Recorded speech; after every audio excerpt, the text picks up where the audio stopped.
Hello. We're trying something new today. And stuff has happened. So what's up? If my voice sounds different on this episode, it's because I took my beanie off in the opening. It changes my voice. It's part of my anatomical structure. Anatomical? Whatever. This dude's dreams were crushed, and it makes me very sad. So the Tour de France is happening right now. You know the thing where they do the bikes real good around France? That's going on. One of the people doing bikes really good at France, named Mark Cavendish, took a tumble. He took a tumble on the last route before he was about to set a new record for number of legs of the Tour de France won. And it was a pretty innocuous tumble, and he broke his collarbone. He had previously announced that he was going to be retiring after this run, and so he tied the world record, but didn't break it. By all accounts, people are sad about this. Everyone's like, it was great to race against him, and the Tour de France was like, oh, we sad. I mean, Mark is sad too. I'd be sad. That blows. I don't want to break my collarbone. I hear that really, really sucks and takes like forever to heal. Anyway, great biking, dude. You did it.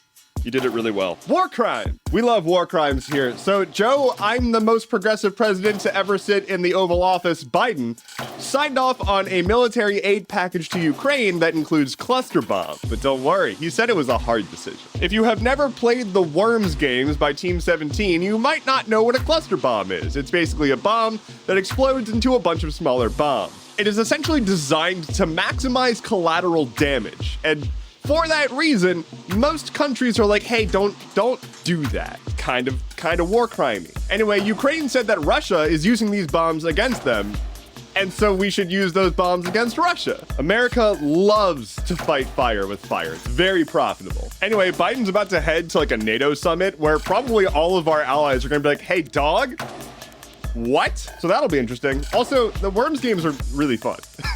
Are you a white, straight, cis male? Congrats, me too. Are you anyone else? Eat shit. That's what the courts say. Dum-ba-dum. I'm going to do my absolute best to keep a smile on my face because I am dying inside. Because the U.S. Court of Appeals has overturned a lower court's decision to stop Tennessee from enacting a law that would essentially strip healthcare from trans youth. Because as we all know, if you don't like something, you can simply legislate it away. The court, consisting of 3 sitting Republican judges, cited Dobbs, the Supreme Court ruling that overturned women's right to reproductive health care. You know, that little thing? They cited Dobbs several times as they were writing a court opinion saying that trans people shouldn't have health care. This is quite literally the court using an opinion saying that women shouldn't have rights to pass an opinion that trans people shouldn't have rights. I cannot emphasize this enough.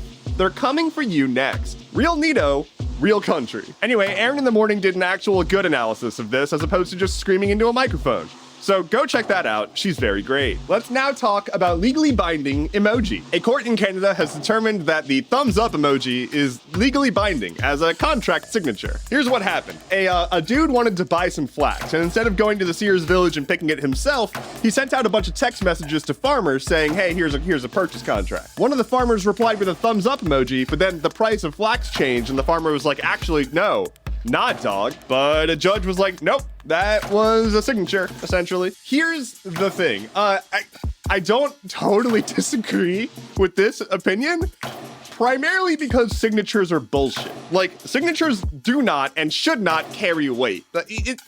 It's meaningless. They're not really verifiable, and in the era of e-signatures, like, I literally just say, yeah, sure, that's my signature, whatever, and I click buttons until I can hit the done button. So, I don't know, a unique emoji that I prefer carries pretty much just as much weight as my broke-ass signature. On this day in 1897, Jack Legs Diamond was born. Ya boy Legs Diamond was a Prohibition-era bootlegger and gangster, and so many people tried to take his life and failed that he became known as the clay pigeon of the underworld. Here is a quote from the man who was apparently his nemesis. Ain't there nobody that can shoot this guy so he don't bounce back? The answer is yes.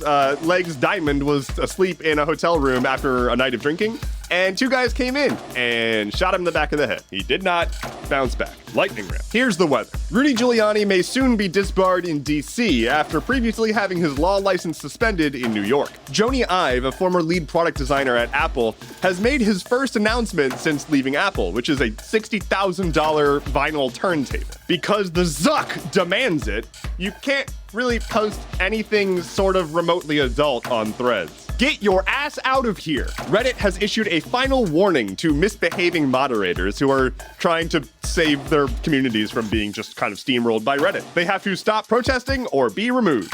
3 of the hottest days recorded on record were recorded in the past week. Deforestation in the Amazon is down. Not gone, but it's down by like a third. That's not a lot, but I mean. A dude was caught smuggling a bunch of SSDs in China. Like storage chips. This is actually pretty common. Somebody recently tried to smuggle a bunch of graphics cards in lobsters. If you live in the northern half of the continental US, you might be able to see the northern lights this week. Check out some news, look it up.